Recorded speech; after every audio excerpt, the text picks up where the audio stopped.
नमस्कार शेतकरी मित्रांनो, मी ॲक्टिव्ह फार्मर आणि माझ्या चॅनलमध्ये मी आपलं स्वागत करतो। शेतकरी मित्रांनो, तुम्ही पाठीमागे बघताय का माझं कांदा रोप कसं झालं आहे, त्याचं कारण तुम्हाला समजून घ्यावं लागणार आहे की हे असं का झालं।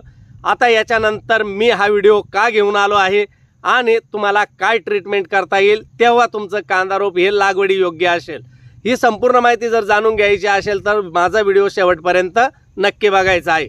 तर शेतकरी मित्रांनो, या ज्या रोपाची अवस्था झालेली आहे, सुरुवातीच्या काळात मी तुम्हाला काही व्हिडिओ दाखवले, पण त्याच्यानंतर एकही फवारणीचा अथवा पाणी भरा, ड्रेंचिंग करा असे व्हिडिओ मी तुम्हाला सांगितलेले नाही, कारण की पावसानं संपूर्णपणे ओढ दिलेली होती, दुष्काळ सदृश परिस्थिती तयार झाली होती, अशा स्वरूपात आहे।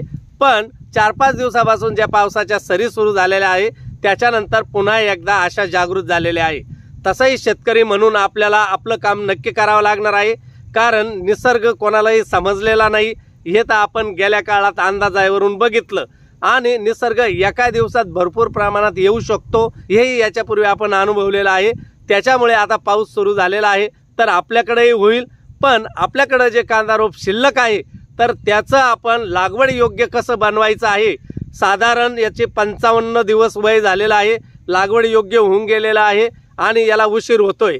आणि मित्रांनो, पाण्याची ओढ, कोणत्याही प्रकारची फवारणी नाही, मध्ये धुक्याचं जे वातावरण आलं होतं त्याच्यामुळे डावणी, भुरी किंवा हे पिवळसर पांढरं फटक जे रोप दिसतंय तर त्याच्यावर आपल्याला आत्ता लागवड करायची असेल तर ट्रीटमेंट करणं गरजेचं आहे। तर ती ट्रीटमेंट कोणती करता येईल, तर शेतकरी मित्रांनो, सगळ्यात पहिले तुम्ही समजून घ्या की कांडी तर तयार झालेली आहे आणि मुळ्यांची संख्या बघाल तर कमी आहे, तर याच्यावर मुळ्यावर आपल्याला काम करावं लागणार आहे। हे जे पातीवर पांढरे स्पॉट पडलेले आहे, डावणीचे, भुरीचे, जे धुक्यामुळे तयार झालेले आहे, तर त्याच्यावरही आपल्याला काम करावं लागणार आहे आणि त्याच्यानंतरच जर आपल्याला पुनर्लागवड करायची असेल तर करता येणार आहे। आता माझा विचार आहे की पुनर्लागवड करूया, तर मला याच्यावर ट्रीटमेंट करायची आहे आणि माझ्यासारखी परिस्थिती जर तुमची असेल तर मी तुम्हाला सुचवतोय तशा प्रकारची ट्रीटमेंट तुम्ही केली पाहिजे।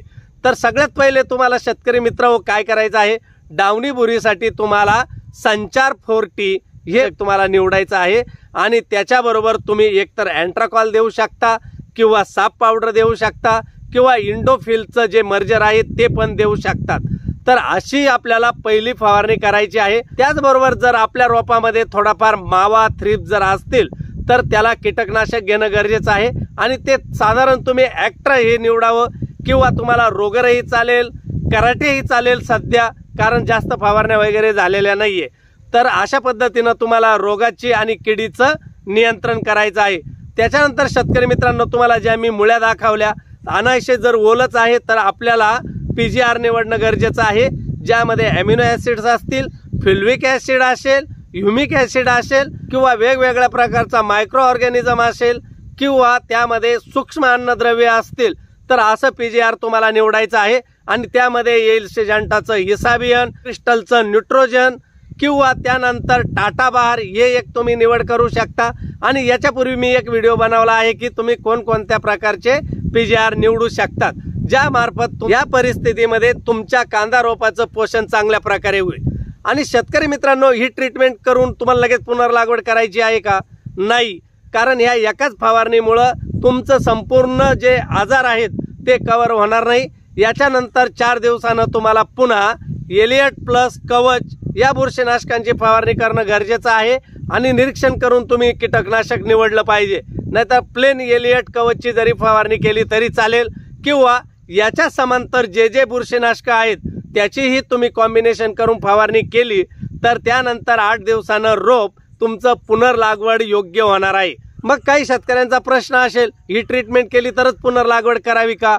हो, त्याचं कारण असं आहे की जेव्हा तुम्ही पुनर्लागवड कराल तेव्हा लागवड केल्यानंतर डंपिंग असेल, कीड येत असेल, सेटिंग असेल मुळांची, या गोष्टीला अडचणी येणार नाहीत। जर तुम्ही ही फवारणी नाही केली तर मात्र ह्या संकटांना तुम्हाला पुन्हा सामोरं जावं लागेल, तुमचं रान पडीत पडेल, कांदे पातळ होतील आणि तुम्ही एकदा पुनर्लागवड केल्यानंतर तुम्हाला एकरानुसार शिफारशी घेणं गरजेचे आहेत। त्यामध्ये तुम्हाला फवारण्या असतील, खत व्यवस्थापन असेल, वेगवेगळे नियोजन असतील, ते एकराच्या दृष्टीने करावं लागतील, तर त्या दृष्टीने रोपांची संख्या सुद्धा आपली राखली गेली पाहिजे। तर शेतकरी मित्रांनो, मला आशा आहे की माझ्या कांदा रोपासारखीच ज्या कांदा उत्पादक शेतकऱ्यांची परिस्थिती असेल त्यांनी ही ट्रीटमेंट नक्की करायची आहे आणि त्याच्यानंतरच पुनर्लागवडीचा विचार करायचा आहे, अन्यथा तुम्ही पुन्हा एकदा तोट्यात जाऊ शकतात। तर शेतकरी मित्रांनो, मी सुचवलेली ट्रीटमेंट तुम्ही अवश्य करा आणि पुनर्लागवड करा। येथून पुढे पुन्हा एकदा मी तुम्हाला कांदा पिकाबद्दलचं नियोजन घेऊन येणार आहे। त्यासाठी आज जर तुम्ही कोणी बघणारे माझ्या चॅनलवर नवीन असतील तर माझा चॅनल सबस्क्राइब करायचा आहे, इतर शेतकरी मित्रांना शेअर करायचा आहे, आवडलं तर लाईक करायला मात्र विसरायचं नाही। चला भेटूया अशाच माहितीपूर्ण, महत्त्वपूर्ण आणि नाविन्यपूर्ण व्हिडिओमध्ये। तोपर्यंत नमस्कार।